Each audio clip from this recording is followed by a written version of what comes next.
Last week, NBC News, which includes 24-hour cable channel MSNBC, which is technically our competitor, came under fire. First, for hiring former Republican National Committee Chair Ronna McDaniel as a paid contributor, then for firing her only days later.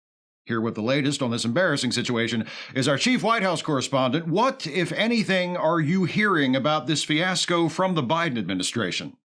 Very little, but that's to be expected. The Biden administration has its hands full lately with betraying the sacred covenant of our relationship with Israel, giving the governor of Maryland and the mayor of Baltimore hundreds of millions of dollars for knocking down a bridge, and arguing before the Supreme Court on behalf of a woman's right to murder her own children by taking a pill. And of course, Biden also still faces an impeachment inquiry, which could at any moment uncover evidence of the countless sinister crimes he has undoubtedly committed while in office. With all of that happening at once, the internal turmoil at NBC News, as it continues to silence and subvert patriotic normal Americans just like it always has, doesn't warrant much attention from the president or his staff. That makes sense from a practical point of view. However, I can't help but notice the hypocrisy in a president who just recently promised at the State of the Union to be the president of all the people, who now doesn't seem to care about a supposedly major media outlet disregarding the opinions of half of those people. Perhaps even more than half. Quite possibly. Is anyone in the administration worried this callous indifference to the concerns of Americans with traditional values and beliefs could wind up hurting Biden in the election later this year? If they aren't, they should be, because one would think it's only a matter of time before this NBC scandal does expand to encompass the Biden administration. The only way to avoid it, according to seasoned political strategists with whom I've spoken on the condition of anonymity, would be for the president to address the issue directly and make it clear that he does not support NBC News attempting to censor the views of Republicans on its programming. Which would be a lie, of course, if Biden said that, but that would hardly be a first for a Democrat. In the past, Biden has often touted his eagerness to govern in a bipartisan fashion. This would seem to be an opportunity to put his money where his mouth is. Is there any talk of, for example, issuing an executive order requiring NBC News to give Ronna McDaniel her job back? Perhaps even selecting her to host a primetime show on MSNBC to prove that there are no hard feelings? Not at this time, but keep in mind that if she was hosting a show on MSNBC, nobody would watch it anyway, so what's the difference? A very astute point. I know, thank you.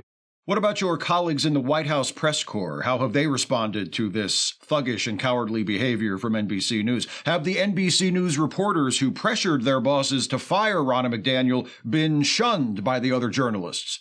Or at least subjected to an appropriate level of pranking and bullying? Sadly, no, the general mood among the press corps appears to be very supportive of the firing of McDaniel, or at least that seems to be the case, as best as I can determine it. I'm not on speaking terms with most of the other reporters here, and the ones who do acknowledge my presence tend to do so only in the form of disparaging remarks directed at my competence, physical appearance, or the amount of money I make, which is more than they make, because I work for the highest rated news channel and I'm incredibly successful. They're jealous of you. They're so jealous, and they should be.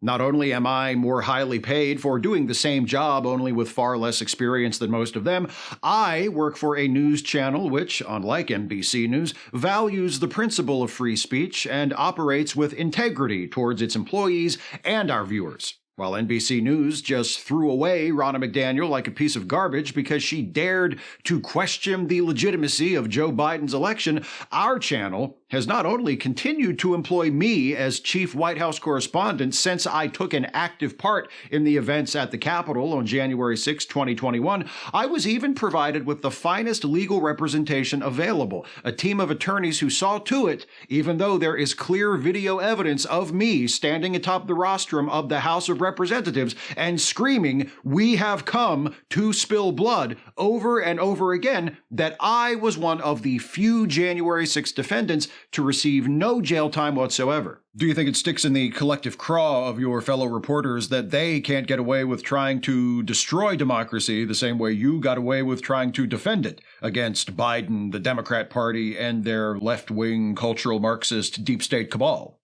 Without question. Before I let you go, any update on the impending popular uprising on behalf of President Trump following the judgment against him in the fraud trial month before last and the recent gag order in the hush money case? Have the people begun taking to the street?